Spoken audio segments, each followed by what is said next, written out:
start. Huh? Case number 1, Mr. Johannes Atkinson's.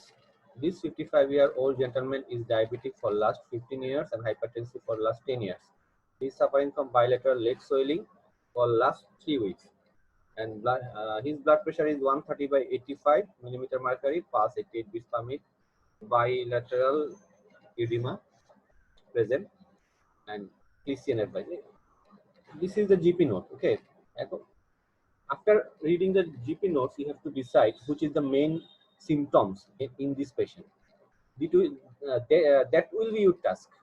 Which is the main symptoms in this patient. So, in this patient, we can see that bilateral leg swelling is the main feature. So, we need to evaluate the bilateral leg swelling. There might be one or two features, one or two symptoms, but we need to find out which one is the most important in our case. Okay. So, this is bilateral leg swelling. This is the next case. Mr. Robbins Williams, 65 years old gentleman, is complaining both leg swelling for a couple of weeks. This is a diagnosed case of ischemic heart disease, COPD, taking some medications. So, কেসে কি হয় যে কেসগুলো বিভিন্ন ভাবে আসে। এখন আপনাকে বুঝতে হবে যে কেসের প্যাটার্ন গুলো কেমন হতে পারে। যেমন আমরা কালকে কিছু উদাহরণ দিয়েছি। যেমন এইটা দেখেন, এই পেশেন্টটা জাস্ট বাইলেটারাল লেগ সুইলিং। এখানে আপনার প্যাটার্নটা হচ্ছে বাইলেটারাল লেগ সুইলিং এর ডায়াগনোসিস করতে হবে। ঠিক আছে? আচ্ছা। সামটাইমস আপনাকে কিছু ডায়াগনোসিস দিয়ে দিবে। Long standing disease, chronic disease দিয়ে দিবে। সেটার সাথে আপনার প্রেজেন্টিং কমপ্লেইনকে আপনাকে কম্পেয়ার করতে হবে যে আপনার প্রেজেন্টিং কমপ্লেইন দিয়ে এটা এক্সপ্লেইন করা যায় কিনা। যেমন এই পেশেন্টটার ক্ষেত্রে, ওই পেশেন্টটার ক্ষেত্রে কোনো রকম কোনো ডিজিজ ছিল না। এই পেশেন্টটার ক্ষেত্রে আবার ইসকেমিক হার্ট ডিজিজ এবং সিপিডি, তখন আমাকে বাইলেটারাল এই লেগ সোয়েলিংটা এই সিপিডি ইসকেমিক হার্ট ডিজিজের সাথে রিলেটেড কিনা সেটা একটা চিন্তা করতে হবে। অবশ্যই এটা অবশ্যই ইম্পর্টেন্ট। প্লাস আদার কোনো কজে বা তার বাইলেটারাল লেগ সোয়েলিং আছে কিনা সেটাও আমাকে চিন্তা করতে হবে। তাহলে as a part of single symptom analysis can be presentation, or maybe presentation may be a manifestation of a chronic disease. ঠিক আছে? একটা সহজ উদাহরণ দিই। সাপোজ একটা young female patient bilateral hand pain, inflammatory type hand pain নিয়ে আসছে।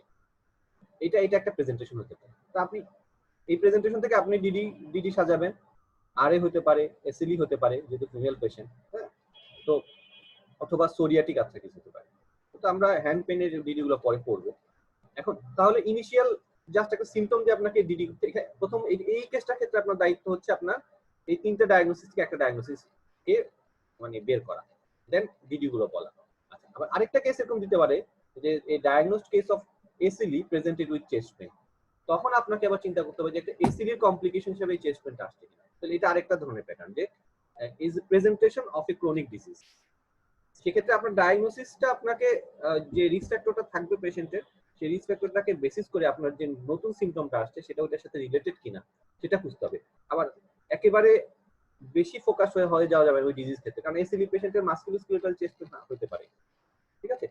যদিও বা আমরা চিন্তা করি প্লুরাইটিক চেস্ট পেইন হতে পারে এসিডি পেশেন্টের, অথবা তার পালমোনারি এম্বোলিজম হতে পারে, ওদের অ্যাক্সিলারেটেড অ্যাথেরোস্ক্লেরোসিস হয়, সেক্ষেত্রে ওদের ইসকেমিক হার্ট ডিজিজ হতে পারে। কিন্তু মাসকুলোস্কেলেটাল যে চেস্ট পেইন সেটা বলা যাবে না, যে এটা একটা প্রেজেন্টেশন হতে পারে। আচ্ছা, আরেকটা প্রেজেন্টেশন আমরা গতদিন আপনাদেরকে দেখিয়েছি, যেমন চেস্ট পেনে ওই প্রেজেন্টেশনটা কেমন ছিল, সাডেন সিভিয়ার চেস্ট পেইন। তাহলে একটা একিউট প্রেজেন্টেশন নিয়ে আসতে পারে। তাহলে একটা হচ্ছে একটা নতুন সিম্পটম দিবে সেটা ডায়াগনোসিস করা, একটা হচ্ছে ক্রনিক ডিজিজ থাকবে সেটা কমপ্লিকেশন খোঁজা, আর আরেকটা হচ্ছে একিউট ইমার্জেন্সি আপনার আসতে পারে। লাইক যেমন হচ্ছে এসিএস এর যে কেসটা ছিল, sudden severe chest pain present করছে, অথবা সাডেন সিভিয়ার জয়েন্ট পেইন নিয়ে আসছে, হয়তো একটা মনো আর্থ্রাইটিস, এটা ডিডি হতে পারে গাউট, সেপটিক আর্থ্রাইটিস, হ্যাঁ, অথবা mono articular presentation of reactive arthritis. তো আমরা রিউমাটোলজি পড়বো, তখন আমরা ডিডি গুলো শিখবো। কাজেই কতভাবে প্রেজেন্ট করতে পারে একটা কেস, সেই জিনিসগুলো আপনাকে বুঝতে হবে। আচ্ছা, আবার আরেক ধরনের প্রেজেন্টেশন হচ্ছে যে মানে বিশেষ করে ইউকেতে ওরা দেয়, যেটা হচ্ছে ড্রাগের complication, etiology as a complication of drug. সবসময় একটা ড্রাগটা মাথায় রাখবেন যখন আপনি ডায়াগনস্টিক ফ্রেমওয়ার্ক তৈরি করবেন, যে ড্রাগ কস্টটা যাতে মিস না হয়। এবার আমরা আমাদের গত সপ্তাহে যে দুইটা ইভালুয়েশন আছে সেগুলো আমরা একটু খেয়াল করি। First evaluation is an approach to patient with bilateral leg swelling. This is my diagnostic framework. Diagnostic ফ্রেমওয়ার্কের ক্ষেত্রে মনে রাখবেন যে no diagnostic framework is complete and perfect. আপনার ডায়াগনস্টিক ফ্রেমওয়ার্ক আপনার কাছে, আপনি পুরোটা মনে রাখতে পারলেই হয়। তবে মানে যদি এটা সেন্সিবল হয়, যদি এটা রিজনেবল হয়, তাহলে মনে রাখা সহজ, তখন আপনার জিনিসগুলো মনে রাখতে ইজি হবে। আচ্ছা, কয়েকভাবে করতে পারেন। একটা হতে পারে যে আপনারা অর্গান বেসটা রিলেটিভলি ইজি, যেমন যে আমি cardiac cause, hepatic cause, renal cause, hepatic GI cause, others, এবং অর্গান বেসড একটা করতে পারেন।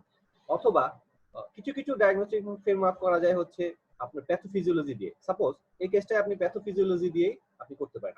যেমন আমরা ফিজিওলজিতে কি একটা ক্যাপিলারিতে যে প্রেসার, হ্যাঁ প্রেসার যেটা কন্ট্রোল করে ক্যাপিলারিতে, একটা ল দিয়ে করে, যেটা স্টার্লিং ল বলে। হ্যাঁ, স্টার্লিং ল, সেটার মধ্যে অঙ্কোটিক প্রেসার আছে, হাইড্রোস্টিক প্রেসার আছে। এই ফ্রেমওয়ার্কটাই আমি হয়তো প্যাথোফিজিওলজি দিয়ে সাজাতে পারতাম। তবে আমাদের জন্য যারা নতুন বা আপনাদের জন্য অর্গান বেস হলে ইজি। তবে অর্গান বেসও যখন সাজাবেন যাতে প্যাথোফিজিওলজিটা মেনটেন থাকে। সাপোজ এখানে দেখেন আমরা ভাগ করেছি cardiac, renal, hepatic and others. Cardiac কজের মধ্যে কনজেস্টিভ কার্ডিয়াক ফেলিওর, এটা একটা হতে পারে। যে congestive cardiac failure means biventricular failure. মানে আপনার মেইনলি হচ্ছে যে কনজেস্টিভ কার্ডিয়াক ফেলিওর দুই ভাবে হতে পারে। একটা হচ্ছে শুধুমাত্র রাইট হার্ট ফেলিওর হয়ে হতে পারে, অথবা বাইভেন্ট্রিকুলার ফেলিওর হতে পারে। ইনিশিয়ালি যেটা আমাদের সেটা হচ্ছে যে আমরা বাইভেন্ট্রিকুলার ফেলিওর গুলো ডিডি গুলো বলেছি, যেমন ইসকেমিক হার্ট ডিজিজ। প্রথমে লেফট হার্ট ফেল করার পরে ব্যাক প্রেসার হয়ে লাংয়ের উপরে গিয়ে রাইট হার্ট ফেল করে, তখন কনজেশন তৈরি হয়, কনজেস্টিভ কার্ডিয়াক ফেলিওর হয়। তাহলে ischemic heart disease valvular cause হতে পারে, যেটা লেফট হার্ট ফেলিওর, অথবা কার্ডিওমায়োপ্যাথি হতে পারে। এবার আইসোলেটেড রাইট হার্ট ফেলিওর হতে পারে। লাইক ধরেন আপনার কিছু কজ, প্রাইমারি পালমোনারি হাইপারটেনশন, দেখুন রাইডার একটা কেস আছে যে প্রাইমারি কোনো কিছু নাই, বাইলেটারাল লেগ সোলিং নিয়ে আসছে একটা female patient, young female patient. সব কজ এক্সক্লুড করার পর যেটা থাকে সেটা হচ্ছে প্রাইমারি পালমোনারি হাইপারটেনশন। কাজে শুধুমাত্র হার্ট ডিজিজের কারণেই যে আপনার বাইলেটারাল লেগ সোলিং হবে তা না। লাং এর মধ্যে যেমন পালমোনারি হাইপারটেনশন, প্রাইমারি, সেকেন্ডারিতে আমরা জানি যে সিপিডি আমরা পড়ে আসছি লাস্ট উইকে, সিপিডি, আইএলডি।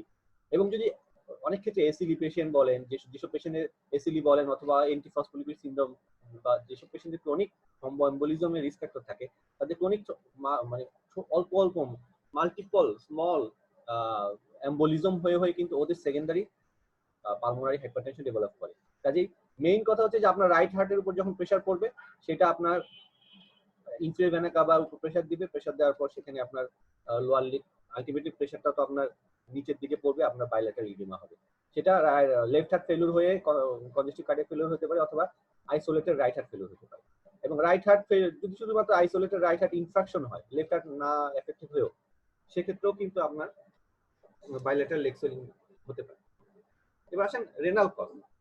রেনাল কজের মধ্যে কার্ডিয়াক কজ গুলো বোঝার জন্য, যেমন আপনি যদি লেফট হার্ট ফেলিওরের কিছু ফিচার আছে, যেমন হচ্ছে যে আপনার অর্থোপনিয়া, পিএনডি, এগুলো হচ্ছে লেফট হার্ট ফেলিওরের ফিচার। রাইট হার্ট ফেলিওরের কজ গুলো খোঁজার জন্য আপনাকে সিওপিডি হিস্ট্রি, আইএলডি হিস্ট্রি এগুলো খুঁজতে হবে। আচ্ছা, এবার আসেন হচ্ছে নেফ্রোটিক। রেনাল কজ আমাকে ইন্ডিকেট করবে কি, যখন আমি বলবে যে ফ্রদি ইউরিন, ফ্রদি ইউরিন আছে কিনা। হ্যাঁ, পেশেন্টকে জিজ্ঞেস করতে হবে what about your urine or water work in respect of color, volume and frothiness। তাহলে ও যখন ফ্রদি বলবে, সবসময় যে বলবে তা না, ফ্রদি নাও বলতে পারে। তারপরে আপনি তখন ডিডিতে রাখতে হবে আপনার। আচ্ছা, তবে নেফ্রাইটিক প্রেজেন্টেশন হতে পারে, এজিএন, যেটা বাচ্চাদের হয় বেশি অ্যাকচুয়ালি। সিকেডি পেশেন্টের যদি লং স্ট্যান্ডিং সিকেডি পেশেন্ট যদি ভলিউম ওভারলোড হয়, সেক্ষেত্রেও কিন্তু আপনার হাইড্রোস্ট্যাটিক প্রেসার বেড়ে গিয়ে আপনার বাইলেটারাল লেগ সোলিং পেডাল ইডিমা হতে পারে। আর এখানে প্যাথোফিজিওলজি খেয়াল করেন, নেফ্রোটিক সিনড্রোমে কি হয়, আমাদের এখানে কি অঙ্কোটিক প্রেসারটা কমে যায়, কারণ কি প্রোটিন কমে যায়। আবার সিকেডির ক্ষেত্রে কি হাইড্রোস্ট্যাটিক প্রেসার কমে যায়, বেড়ে যায়। আচ্ছা, এখানেও কিন্তু কি হয়, আলটিমেটলি কি হয়, ইনফ্রাভেনাল প্রেসার বেড়ে গিয়ে কি হাইড্রোস্ট্যাটিক প্রেসার বেড়ে যায়। তাহলে এখানে হাইড্রোস্ট্যাটিক প্রেসারের কারণে বেড়ে যাওয়ার কারণ হচ্ছে। হেপাটিক কজের মধ্যে মেনলি ডিকম্পেনসেটেড সিরোসিস, সেখানেও কি হবে, আপনার লিভার থেকে অ্যালবুমিন প্রোডাকশন কম হবে, অঙ্কোটিক প্রেসারটা কমে যাবে, তাই তো। এটাই তো প্যাথোফিজিওলজি। আচ্ছা, আর এখানকার জিআইও একই, যে আপনার ম্যাল অবজেশন হবে, আপনার অ্যালবুমিন লস হবে, প্রোটিন লস হবে, আপনার বাইলেটারাল লেগ সোলিং হবে, অঙ্কোটিক প্রেসার কমে যাবে। আচ্ছা, এটা একটা ইন্টারেস্টিং, এটা pathophysiology interesting. Concede calcium channel blocker, এটা হচ্ছে আর্টারিওলার ডায়ালেশন করে। আর্টারিওলার ডায়ালেশন করে এটা হাইড্রোস্ট্যাটিক প্রেসারটা বাড়ানোর কারণে আপনার মেইনলি হচ্ছে পেরিফেরাল ইডিমা যেটা ডেভেলপ করে। হাইপোথাইরয়েডিজম যেটা, সেটা নন ফিটিং ইডিমা করে মেইনলি, গ্লাইকোজামাইন ও গ্লাইকেন্স গুলো জমা হয়, যেগুলো আসলে থাইরয়েড হরমোন লাগে, ওই গ্লাইকোজামাইনো গ্লাইকেন্স গুলো যখন আপনি ব্রেকডাউন করার জন্য থাইরয়েড হরমোন লাগে। যদি আপনার এটা ব্রেকডাউন না হয়, থাইরয়েড হরমোন যদি ডিফিসিয়েন্সি থাকে, তখন কি হয়, এটা ওয়াটার টেনে ধরে। তো সেক্ষেত্রে ইডিমা হয়। ইনিশিয়াল পর্যায়ে অনেক সময় হাইপোথাইরয়েডিজম ফিটিং থাকে, কিন্তু আলটিমেটলি এটা লং স্ট্যান্ডিং ক্ষেত্রে ফাইব্রোসিস হয়ে এটা নন ফিটিং ইডিমা হয়ে যায়। আরেকটা ইন্টারেস্টিং কজ, একটু রেয়ার, সব কজ যেমন কিছু খুঁজে পাবেন না, ভাস্কুলার কজ একটু মাথায় রাখবেন। ইনফ্রাভেনকুলার অবস্ট্রাকশন হতে পারে আইসোলেটেড। ইনফ্রাভেনকুলার অবস্ট্রাকশনের ক্ষেত্রে আপনার এটা কি কারণ হতে পারে, একটা যদি হতে পারে হচ্ছে আপনার একটা প্রেগনেন্সিতে বিষয়, অনেক সময় প্রেগনেন্সিতে হতে পারে এটা, অথবা কোনো টিউমার, কোনো পেলভিক টিউমার, এটা কারণে হতে পারে। তারপর ক্রনিক ভেনাস ইনসাফিসিয়েন্সি। হ্যাঁ, আচ্ছা, আরেকটাই long standing bilateral leg oedema, যেটা হচ্ছে লিম্ফেডিমা। ইউজুয়ালি আমাদের যে ব্লাড গুলো ম্যাক্সিমাম তো আর্টারি থেকে ক্যাপিলারিতে ঢুকে, ক্যাপিলারি থেকে আবার ভেইনে যায়, ভেইন থেকে ব্যাক করে। আচ্ছা, কিছু পার্সেন্টেজ অফ ফ্লুইড আপনাকে লিম্ফেটিক সিস্টেম দিয়ে ব্যাক করতে হয়। তো সেই যদি লিম্ফ নোডে যদি কোনো মেটাস্টেসিস থাকে, অথবা একটা ইনফেকশন আমরা যেটা বলি ফাইলেরিয়াসিস, হ্যাঁ, থাকে, অথবা কোনো আপনার সার্জারি, লিম্ফ নোডের সার্জারি থাকে, সেক্ষেত্রেও কিন্তু আপনার ইউজুয়ালি ইউনিল্যাটারাল যদি হয়, অথবা ইলেফিনটিয়াসিস বাইল্যাটারাল হতে পারে। তবে এগুলো রেয়ার কজ। আমাদের কমন কজ মাথায় রাখতে হবে। আমরা অবশ্যই cardiac cause must, bilateral leg oedema, cardiac, pulmonary কজটা ভুলে যাবেন না, কার্ডিয়াক মাথায় রাখলে হবে না। সাথে হচ্ছে renal cause important. Renal কজে primary nephrotic সিনড্রোমকে আবার প্রাইমারি সেকেন্ডারি আলাদা করে ফেলতে হবে। প্রাইমারি ডায়াগনোসিসটা হচ্ছে মানে ডায়াগনোসিস অফ এক্সক্লুশন। আর হেপাটিক কজের মধ্যে আপনার তো হিস্ট্রি থাকবে, like previous history of jaundice and abdominal swelling. মাঝে মাঝে আপনি বলতে পারেন যে এনি ভমিটিং অফ ব্লাড। জি এর মধ্যে ম্যালাবজেশনের হিস্ট্রি থাকবে, সেটা আমি তো পরে বলছি আপনাদেরকে। ওকে, নাও লুক এট দ্য হিস্ট্রি। এটা হচ্ছে আমাদের ডায়াগনস্টিক ফ্রেমওয়ার্ক। হ্যাঁ, সো এবার আসেন হচ্ছে আমাদের হিস্ট্রি, সিমটম অ্যানালাইসিস। সিমটম অ্যানালাইসিসের মধ্যে আমি এগুলো বলে ফেলছি। ইনিশিয়ালি আমাদের প্রথম স্টেপ আমরা সবসময় বলি যে সিমটমটা অ্যানালাইসিস করতে হবে। লাইক ওডিটি প্যারা দিয়ে আপনি কতদিন, কখন শুরু হলো, অনসেটটা কেমন, টাইমিং কেমন, কোনো কিছু যেমন ডায়াবেটিস খেলে কমে কিনা, হ্যাঁ, বা বাড়ে কিনা। তবে ইউজুয়ালি ম্যাক্সিমাম এই ইডিমাই আপনার ডায়াবেটিস এটা দিয়ে খুব বেশি স্পেসিফিক কিছু ইন্ডিকেট করে না, কমে যায়, ম্যাক্সিমাম ইডিমাই কমে যায় ডায়াবেটিস খেলে। আচ্ছা, সাডেন কিনা বা গ্রাজুয়াল অনসেট কিনা, এগুলো খুব বেশি যে আপনাকে ক্লু দিবে সেটা না। তবে যে এই জিনিসটা একটু খেয়াল করে যে ওরা আপনাকে জিজ্ঞেস করেন কিনা কোথায় আগে, এটা কি হোল বডি, যেটা আমরা অ্যানাসারটা বলি, হোল বডি নাকি শুধু লেগ ইডিমা। অনলি লেগ দিয়ে যদি শুরু হয়, কার্ডিয়াকটা বেশি ইন্ডিকেট করে। তবে মনে রাখবেন যে কোনো শুধুমাত্র লেগ দিয়ে শুরু হয়েছে, সে বললো দেখি আমি কার্ডিয়াকের দিকে দৌড় দিব, সেটা না। আমার আদার কার্ডিয়াক সিমটম গুলো থাকতে হবে। পেশেন্ট যদি বললো যে আমার বাইলেটারাল লেগ ইডিমা, বাট তার ম্যানিফেস্টেশন গুলো মনে হচ্ছে তার frothy urine, puffiness of the face, তখন কিন্তু আপনি আবার কার্ডিয়াকের দিকে যেতে পারবেন না। তার ডিসনিয়া নাই, অর্থোপনিয়া নাই, পিএনডি নাই, সেক্ষেত্রে আপনাকে আবার রেনালের দিকে যেতে হবে। যে আপনাকে এই প্রত্যেকটা সিমটমকে ওয়েট করতে হবে, যে বুঝতে হবে যে কোন সিমটমটার গুরুত্ব কতটুকু। হ্যাঁ, কাজেই একটা সিমটম শুনলাম এটা মানে এটা দৌড় দেওয়া যাবে না। ইচিং কালার চেঞ্জ, এটা আমরা মেইনলি হচ্ছে একটা আনকমন কজ বলছি, ক্রনিক ভেনাস ইনসাফিসিয়েন্সি, ওইটার কারণে হতে পারে। ইচিংনেস, কালার চেঞ্জ, এটা ব্ল্যাকিশ হয়ে যায়, পিগমেন্টেড হয়ে যায় লং স্ট্যান্ডিং। আচ্ছা, অ্যালার্ম সিমটম গুলো জিজ্ঞেস করতে পারেন। Shortness of breath, orthopnoeic, PND, mainly cardiac কজটা ইন্ডিকেট করে। আর আমাদের 2 নম্বর স্টেপটা হচ্ছে আমি ডিডি গুলোর সম্বন্ধে কোশ্চেন করা। তাহলে আমাদের এখানে ডিডি কিন্তু লং লিস্ট অফ ডিডি, কাজে প্রত্যেকটা আমাকে আলাদা আলাদা করে জিজ্ঞেস করে চলে, খুব দ্রুত জিজ্ঞেস করতে হবে। আপনারা যেটা করেন আমি খেয়াল করলাম যে আপনারা একটা একটা করে, do you have any chest pain, do you have any palpitation, এভাবে না বলে কার্ডিয়াক গুলো একসাথে জিজ্ঞেস করেন, do you have any chest pain, racing of your heart or shortness of breath. তিনটা বলার পরে একটু দম নিলেন, do you have any difficulty in shortness of breath at night, you have to get up from bed at night in search of air. আচ্ছা, dyspnoea বললে এটা একটু সিভিয়ারিটিটা বোঝার চেষ্টা করবেন যে সে কত ইয়ার্ড যেতে পারে, কত স্টেয়ার সে উঠতে পারে। Previous history of ischemic heart disease, family history of ischemic heart disease সাথে জিজ্ঞেস করবেন। Other risk factors of ischemic heart disease like dyslipidemia, diabetes, তারপর স্মোকিং, এগুলো অ্যাসেস করার চেষ্টা করবেন যখন আপনার মনে হবে এটা কার্ডিয়াক। আচ্ছা, রেসপিরেটরি কজের মধ্যে কাফ, হেমোটাইসিস আমরা বলছি যে সেকেন্ডারি পালমোনারি হাইপারটেনশন করে, সেগুলো সিওপিডি, আইএলডি কোনো হিস্ট্রি আছে কিনা সেটা খোঁজার চেষ্টা করবেন। সে কোনো, তার অকুপেশনটা ইম্পর্টেন্ট, সে কোনো অ্যাসবেস্টোসিস হয়ে কিন্তু সেকেন্ডারি আইএলডি হয়ে সেকেন্ডারি পালমোনারি হাইপারটেনশন ডেভেলপ করতে পারে। হেপাটিক কজের মধ্যে আপনার তখন অ্যাবডোমিনাল সোয়েলিং, যেটা আমি বলে ফেলছি, জন্ডিস, তখন যদি এগুলো যদি ইয়েস বলে এক্সপোজার রিস্কটা তখন একটু ভালো মতো খুঁজবেন। হ্যাঁ, আচ্ছা, এবার আসেন জিআই কজের মধ্যে হচ্ছে pale stool with floats on water and difficult to flush, মানে মেইনলি হচ্ছে যে আমার একটা ম্যাল অবজারপশন স্টিয়াটোরিয়ার ফিচার আছে কিনা। ইউরিনের মধ্যে যেটা ইম্পর্টেন্ট হচ্ছে in respect of colour, volume, ফজনেস, কিন্তু একসাথে বলে ফেলবেন, মিস করবেন না। শুধুমাত্র বলবেন ওয়াটার অফ প্রবলেম বললে কিন্তু নাও বলতে পারে, কাজে তিনোটাই আপনার টাচ করে আসবেন।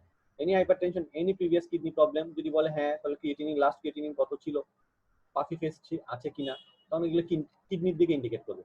যখন আপনি বুঝে ফেলবেন না এটা নেফ্রোটিক মনে হচ্ছে, যেমন ওই কেসটার মতো মাজার ব্যাগি যেটা লাস্টে করালাম গতদিন, তো সেক্ষেত্রে আপনি যেটা করতে হবে তখন আপনার secondary cause of nephrotic syndrome খুঁজতে হবে। এটা এসিলি কিনা, এটা কি ডায়াবেটিক পেশেন্ট কিনা, হ্যাঁ, অথবা এটা কি অ্যামাইলোডোসিস এর পেশেন্ট কিনা। লং স্ট্যান্ডিং তার কোনো ইনফ্লামেটরি ডিজিজ থাকলে অনেক সময় অ্যামাইলোডোসিস ডেভেলপ করে। থাইরয়েডের মধ্যে থাইরয়েডের সিমটম গুলো টানা জিজ্ঞেস করবেন, do have any weight gain, cold intolerance, constipation or any neck lump. হ্যাঁ, প্রত্যেকটা আলাদা আলাদা জিনিস করলে আপনি সময় শেষ করতে পারবেন না। প্রত্যেকটা সিস্টেম আলাদা আলাদা করে একটা আনা জিজ্ঞেস করবেন। ড্রাগ মধ্যে অ্যামলোডিপিন হিস্ট্রিটা অবশ্যই মাথায় রাখবেন, এটা তো ওরা বলেই। আচ্ছা, এবার আসেন এখান থেকে আপনার যেটা মনে হইলো যে হ্যাঁ, যেটা মনে হচ্ছে কার্ডিয়াকটা বেশি মোস্ট প্রবাবলি সবগুলো কোশ্চেন করার পর, তখন আপনি কার্ডিয়াকে একটু ডিপে চলে যাবেন, তখন কার্ডিয়াকের রিস্ক ফ্যাক্টরগুলো খোঁজা। আর যদি মনে হয় না রেসপিরেটরি রিস্ক ফ্যাক্টরগুলো খোঁজা, রেনাল কজ হলে রেনালের যেটা সেগুলো একটু খোঁজা, দ্যাটস ইট। আচ্ছা, এবার আসেন হচ্ছে যে আপনার আদার হিস্ট্রি অ্যাপ্রোপ্রিয়েট যেরকম সেটা নেবেন। Feedback according to the diagnosis, সেটা হচ্ছে ডিপেন্ড করে যে আপনার ডায়াগনোসিসের উপরে। ইনিশিয়ালি ফিডব্যাকের যে পার্টগুলো আমরা বলি, ইনিশিয়ালি আপনাকে যেটা বলতে, আপনাকে লেমেন টার্ম আপনাকে you have to explain the pathophysiology in layman term, and আপনারা যেটা করেন যে প্যাথোফিজিওলজি বলে চুপ হয়ে যান না, আপনাকে এটা ফ্লুয়েন্সি রাখতে হবে যে আপনি প্যাথোফিজিওলজি বলার পরে, বোঝানোর পরে আপনি ওকে এটা করবেন। সেকেন্ড জিনিস যেটা মনে রাখবেন, you are you will be appointed as a registrar, so you have to be responsible for the initial management of the patient. So আপনি কি করবেন, পেশেন্টকে ইনভেস্টিগেশন করবেন, ইনিশিয়াল কি ম্যানেজমেন্ট করবেন, মাল্টিডিসিপ্লিনারি টিম ফর্ম করবেন, সেটা কিন্তু আপনাকে বলতে হবে। আর অনেকে যেটা বলে যে আই উইল রেফার টু, ওরা তো আপনাকে ওই রেফার করার জন্য ওখানে দায়িত্ব দিবেন, আপনাকে রেসপন্সিবিলিটি নিতে হবে। কাজেই ইনিশিয়ালি রেফার বলবেন না, আপনি কি কি ইনভেস্টিগেশন অ্যারেঞ্জ করবেন, কি কি ম্যানেজমেন্ট অপশন আছে, ওকে বোঝানোর পর তারপরে আপনি মাল্টিডিসিপ্লিনারি টিমের কথা বলবেন। ঠিক আছে? আচ্ছা, এবার আসলে হচ্ছে ফিজিক্যাল এক্সামিনেশনের মধ্যে ভাইটালস আর ইম্পর্টেন্ট, সবসময় ইম্পর্টেন্ট। যেমন কার্ডিয়াক হলে কি লাইফ থ্রেটেনিং কিনা সেটা দেখতে হবে। ভাইটালস ইজ অলওয়েজ ইম্পর্টেন্ট, সবসময় ভাইটালস জানতে চাইবেন। ইডিমা পিটিং নাকি নন পিটিং সেটাও আমাদেরকে আইডিয়া দিবে। নন পিটিং হলে আমি থাইরয়েডের দিকে চলে যাবো, লিম্ফেটিক অবস্ট্রাকশনের দিকে চলে যাবো। কার্ডিওভাস্কুলার সিস্টেম তো মাস্ট করতে হবে এক্সামিনেশন। অ্যাবডোমেনে আপনি অ্যাসাইটিস দেখার চেষ্টা করতে হবে। ফিচার্স অফ সিরোসিস, ডিকম্পেনসেটেড যেহেতু সিরোসিস একটা আমাদের, যদি আমার মনে হয় তখন আমি ডিটেলস এক্সামিনেশন চলে যাবো। রেসপিরেটরি সিস্টেমের মধ্যে আমার লাং বেসটা ভালো মতো দেখতে হবে, সিওপিডি আইএলডি ফিচার আছে কিনা সেগুলো বুঝতে হবে। ভাইটালস একবার বলে আসছি, বেডসাইড ইউরিন, নেফ্রোটিক সিনড্রোম হইলেও বেডসাইড ইউরিন বলবেন, বাইলেটারাল লেগিটিমা হলে অবশ্যই বেডসাইড ইউরিন বলতে হবে। আচ্ছা, এবার আসি ইনভেস্টিগেশন। ইনভেস্টিগেশন হচ্ছে আসলে according to your history and examination, আমার যেটা 1 নম্বর ডায়াগনোসিস সেটাকে আগে বলবেন। লাইক আপনার যদি 1 নম্বর ডায়াগনোসিস হয় নেফ্রোটিক সিনড্রোম, আমি আগে ইউরিন আরএমই, 24 ইউনিট প্রোটিন, সেরাম ক্রিয়েটিনিন, ইলেক্ট্রোলাইট এগুলো আগে বলবো।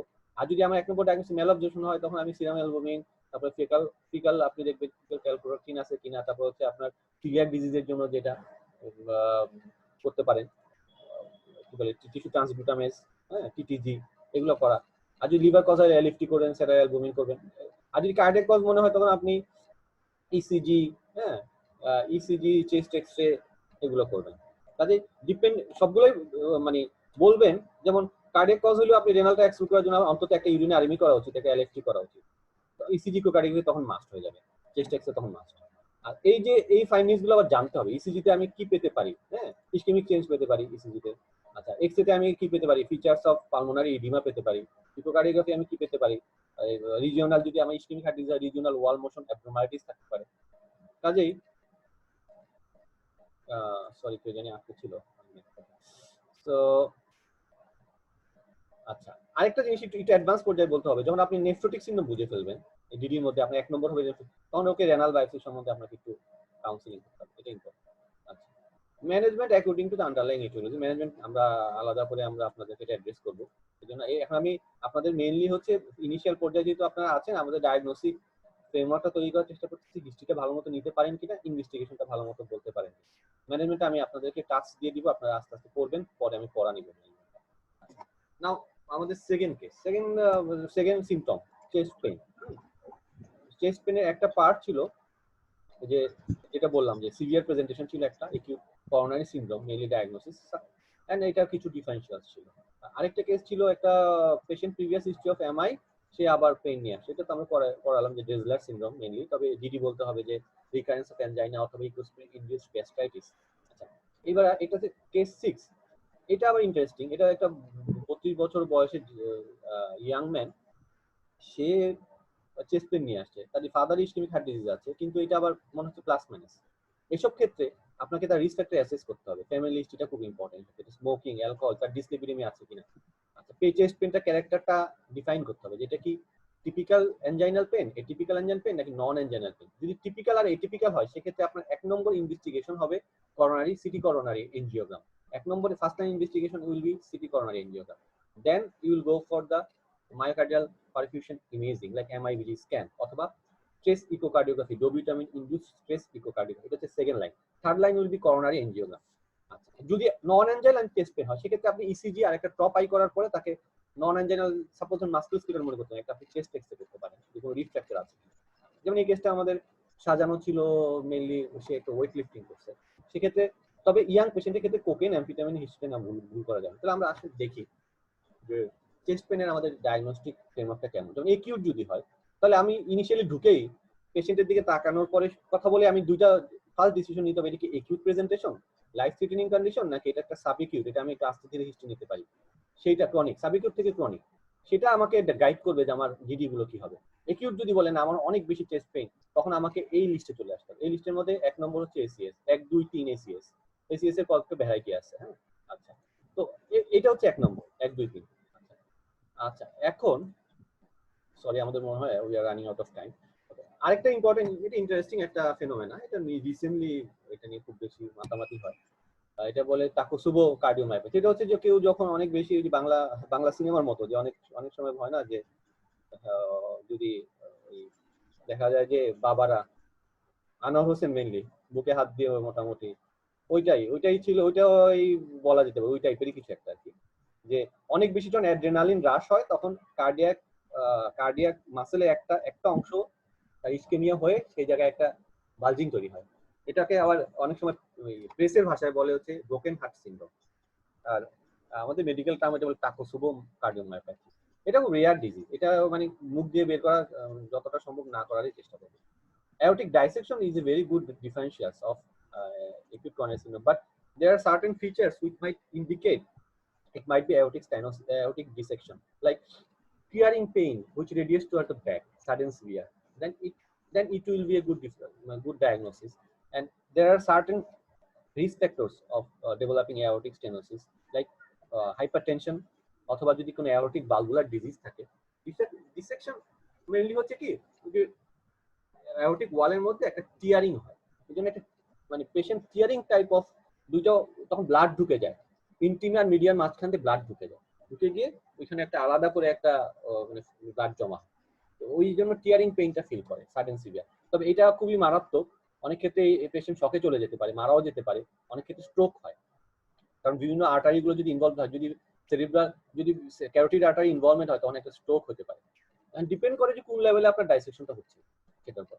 ম্যাসিভ পালমোনারি এম্বোলিজম এই পেশেন্টগুলো বাঁচে না ইউজুয়ালি, তবে অনেক সময় লাকিলি যদি আপনি ভালো মতো ইন্টারভেন করতে পারেন, এরকম হঠাৎ করে সাডেন সিভিয়ার চেস্ট পেন নিয়ে আসে, যেমন বলে না যে হঠাৎ করে মারা গেছে একটা ভালো ইয়ের পেশেন্ট, প্রেগনেন্ট পেশেন্ট, ভালোই ছিল, অপারেশন হয়েছে, সিজার হয়েছে, হুট করে মারা গেছে, এবং অনেক কেস শোনা যায়। এগুলো মেনলি হচ্ছে অনেক লং স্ট্যান্ডিং শুয়ে বসে থাকে, পালমোনারি এম্বোলিজম ডেভেলপ করে, মেনলি হচ্ছে ডিভিটি টিভিটি হয়ে পালমোনারি এম্বোলিজম থেকে ম্যাসিভ পালমোনারি মারা যায়। নিউমোথোরাক্স ইয়াং পেশেন্ট যদি প্লুরাটিক টাইপ অফ চেস্ট পেন হয় সেক্ষেত্রে নিউমোথোরাক্স। পিইউডি এগুলো খুবই রেয়ার, মানে for the sake of completeness আপনার এটা যদি কমপ্লিট হয়, সিকল সেল ডিজিজে কিন্তু অনেক সময় চেস্ট সিনড্রোম হয়, অনেক সময় পিইউডি অনেক সময় চেস্ট পেইন নিয়ে আসতে পারে, খুব রেয়ারলি। প্যানিক অ্যাটাক এটা আমাদের দেশে অনেক সময় আসে, হাসপাতালে আসে। হ্যাঁ, প্যানিক অ্যাটাক নিয়ে অনেক সময় বিশেষ করে ইয়াং ফিমেল যারা ওরা চেস্ট পেইন। তবে it is a diagnosis of exclusion, মুখ দিয়ে সহজে এগুলো বের করবেন না, এই যদি মেইনলি হচ্ছে এসিএসটা মাথা থাকে। এবার আসেন হচ্ছে একিউট, সাবএকিউট আর chronic presentation, cardiac stable angina, coronary artery disease. আচ্ছা, এখানে স্টেবল অ্যানজাইনা কিন্তু আবার একটা হচ্ছে করোনারি আর্টারি ডিজিজ কারণে হতে পারে, অথবা আপনার অনেক সময় একটা হচ্ছে সাপ্লাই এন্ড ডিমান্ড। হ্যাঁ, অ্যাওর্টিক এটা হচ্ছে আর্টারি রিলেটেড। আর অ্যাওর্টিক স্টেনোসিস যদি হয় সেক্ষেত্রে সেক্ষেত্রে কিন্তু আপনার আর্টারিতে কোনো প্রবলেম নাই, কিন্তু স্টেনোসিসের কারণে হার্ট মাসলের ডিমান্ডটা বেড়ে যায়। তো সেক্ষেত্রে আপনার তখন একটা স্টেবল অ্যাঞ্জাইনার মতো পেইন হয়। আরেকটা ইন্টারেস্টিং হয় মাইট্রাল ভালভ প্রোলাপস, এটা ইয়াং পেশেন্টদের হয়। এটা এক পাশে হয়, নট সেন্ট্রাল চেস্ট পেইন, এক পাশে হয় এবং হঠাৎ করে পালপিটেশন থাকে এবং পেইন থাকে। তো ইয়াং পেশেন্টের যদি এরকম চেস্ট পেইন থাকে, mitral valve prolapse is a very good differential. Pericarditis বিভিন্ন কারণে হতে পারে, ভাইরাল হতে পারে, পোস্ট এমআই হতে পারে, যেটা ডেজলার কম্পোনেন্ট আছে আরো। মায়োকার্ডাইটিস ইউজুয়ালি ভাইরাল হয়, কক্সাকি ভাইরাস দিয়ে হয়। এইচওসিএম ইয়াং পেশেন্টের ক্ষেত্রে, বিশেষ করে যদি family history of sudden cardiac death থাকে, মাথায় রাখতে হবে। ট্যাকিয়ারিথমিয়া অনেক সময় এটা রেয়ার কজ, তবে ট্যাকিয়ারিথমিয়ার সাথে রিলেটেড, কারণ ট্যাকিয়ারিথমিয়া হলে কিন্তু হার্টের ডিমান্ড বেড়ে যায়। ডিমান্ড বেড়ে গেলে সাপ্লাইয়ের তুলনায় ডিমান্ড যখন বেশি হবে তখন কিন্তু চেস্ট পেন হতে পারে। তবে কমন হচ্ছে স্টেবল এনজাইনা, এমভিপি, পেরিকার্ডাইটিস, এগুলো মাথায় রাখবেন। এইচওসিএম। পালমোনারি ক্ষেত্রে নিউমোনাইটিস, নিউমোনিয়া মাথায় রাখতে, ইনফ্লামেশন যেমন অ্যাসিডিতেও পেইন নিয়ে আসতে পারে। পালমোনারি এম্বোলিজম, যদি ছোট ছোট পালমোনারি এম্বোলিজমে পেইন হয়, আর যদি বড় পালমোনারি এম্বোলিজম হয় তখন আমাদের ম্যাসিভ, তখন সাডেন সিভিয়ার চেস্ট পেইন। আর এগুলো ছোট ছোট, এগুলো পালমোনারি পেইন গুলোর কিন্তু একটা ক্যারেক্টার আছে যেটাকে বলে প্লুরাইটিক। এগুলো পজিশনাল, শার্প এবং ইনক্রিজ উইথ ডিপ ব্রেথ। ঠিক আছে, ওই ক্যারেক্টারিস্টিক্সটা মাথায় রাখতে হবে। একটা হচ্ছে কম্প্রেসিভ টাইপ কার্ডিয়াক পেইন, আর একটা হচ্ছে আপনার শার্প, পজিশনাল, একদম পেশেন্ট হাত দিয়ে দেখাতে পারবে যে হ্যাঁ আমার এই জায়গায় ব্যথা। দেন হচ্ছে আপনার যেটা হচ্ছে শ্বাস নিলে with increase with respiration, inspiration mainly.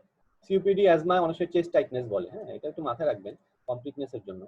আচ্ছা, পালমোনারি হাইপারটেনশন পেশেন্ট যদি মেনলি রাইট ভেন্ট্রিকুলার হাইপারট্রফি হয়, রাইট ভেন্ট্রিকুলার হাইপারট্রফি হয়ে অনেক সময় তাদের ইসকেমিয়া হয়, এক্ষেত্রেও দেখা যায় যে আমাদের ডিমান্ডটা বেড়ে যায়।